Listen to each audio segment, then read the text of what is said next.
नमस्कार, जयश्री कांबळे रेसिपी चॅनलमध्ये तुमचं खूप खूप स्वागत। आज मी मसाल्याचे शेंगदाणे करणार आहे वेगळ्या पद्धतीने। तर चला मग त्यासाठी लागणारे साहित्य आणि ती कशी बनवायची ती पण बघूया। हे बघा, मसाल्याचे शेंगदाणे करण्यासाठी मी एक फुलपात्र भर एवढे शेंगदाणे घेतलेले आहे आणि नवीन पद्धतीने जरा करणार आहे मी शेंगदाणे मसाल्याचे। चला मग सुरुवात करूया। बघा, कढई ठेवलेले, कढई गरम करून घेतलेले। आता याच्यामध्ये शेंगदाणे टाकून असं भाजून घ्यायचं चांगलं।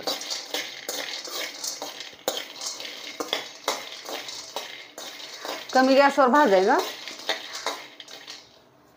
हे बघा, शेंगदाणे चांगले असे भाजलेले ते बघा फलपाट निघते ह्याच्यावरची। हे बघा, ताटामध्ये काढून घ्यायचे ते। गॅस बंद केलेला आहे आणि थंड होऊ द्यायचे ते थोडा वेळ। मस्त असे लागतात बघा शेंगदाणे, तुम्ही एकदा नक्की ट्राय करा। 10 मिनिटं आता चांगले असे थंड होऊ देणार आहे, गरम आहे ते। हे बघा 10 मिनिटं झालेले आहे ते। हे बघा थंड झालेले आहे ते। हातात म्हणजे असं हे करता येते, हात लावता येते। हे अशी सगळे असे फलपाट काढून घ्यायचे त्याच्यावरचे। हे बघा असे बघा, मी सगळे असे ह्याच्यावरचे साल काढून घेतलेले। हे बघा असे चोळून चोळून ना सगळे साल काढलेले। हे बघा, थोडी राहिली तरी पण चालेल, काय नाही। आता हे झाडून घ्यायचं सगळं पाकडून।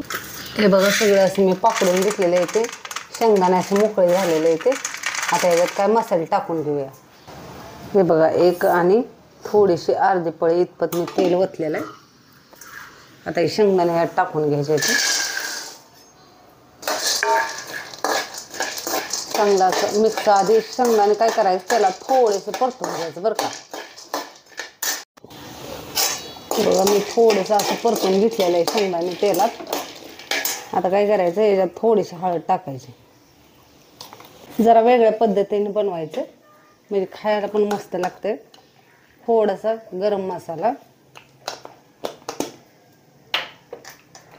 थोडंसं जिरं पावडर, थोडीशी धने पावडर, थोडंसं लाल तिखट। लाल तिखट तुमच्या आवडीनुसार टाका, कमी जास्त। मी थोडंसं कमीच टाकलेलं आहे। आणि थोडंसं चवीपुरतं मीठ। आणि सगळं मसाला त्यात टाकून असं परतून घ्यायचा चांगलं। चांगलं असं लागलं पाहिजे ना।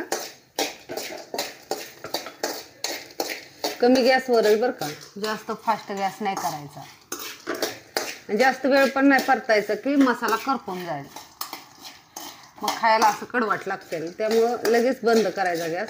हे बघा, गॅस मी बंद केलेला आहे। 2 मिनिटं असं जरा गरम असल्यामुळे परतून घेते।